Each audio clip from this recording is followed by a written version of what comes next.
Bonjour Arona, bonjour à tous les auditeurs de Salam Sénégal. Dans les échos de l'écho, on parle des conflits d'intérêts et leur impact sur l'économie. Mohamed Niang, expert en conformité, passionné de gouvernance publique avec une expérience dans le domaine des banques et assurances, nous aide à comprendre une situation de conflit d'intérêts avec des exemples à l'appui. Mais d'abord, la définition du conflit d'intérêts. Le conflit d'intérêts peut être défini comme étant toute situation d'interférence entre un intérêt public et des intérêts publics ou privés qui est de nature à influencer ou à paraître influencer l'exercice indépendant impartial d'une fonction. En d'autres termes, pour identifier une situation de conflit d'intérêt, il faut retenir ces critères. Le premier critère, la personne doit avoir un intérêt qui soit distinct de ses fonctions. Il faudrait également que cet intérêt puisse entrer en interférence avec l'intérêt public. Enfin, il doit influencer ou paraître influencer l'exercice indépendant, impartial et objectif de sa fonction. Afin de mieux comprendre le conflit d'intérêts, nous allons donner deux exemples. Le premier exemple, il s'agit d'un directeur général d'une société publique ayant besoin d'un prestataire pour assurer le service de gardiennage et de sécurité.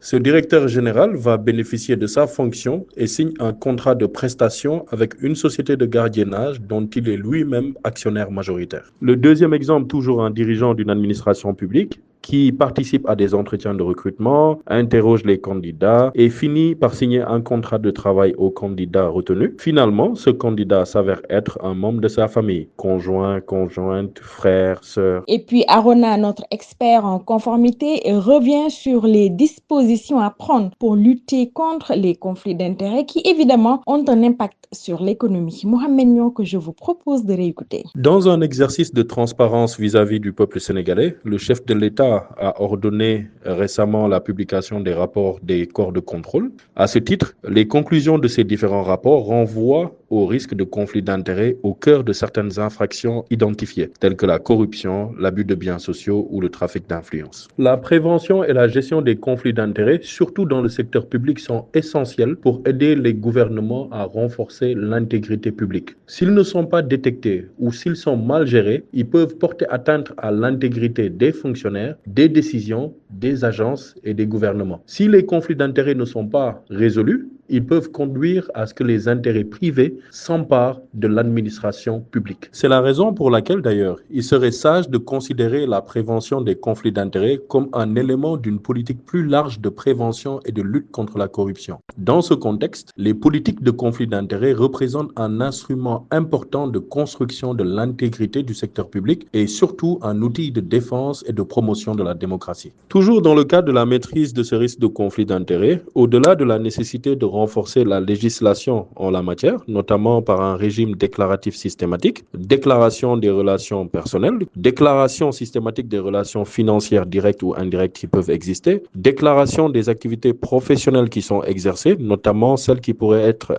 incompatibles avec les fonctions ou activités publiques. Il serait également d'une avancée très significative de promulguer la loi déjà présentée aux Sénégalais par le chef de l'État portant sur la protection des lanceurs d'alerte. Voilà, c'est tout pour aujourd'hui, Arona. Les échos de l'écho revient la semaine prochaine.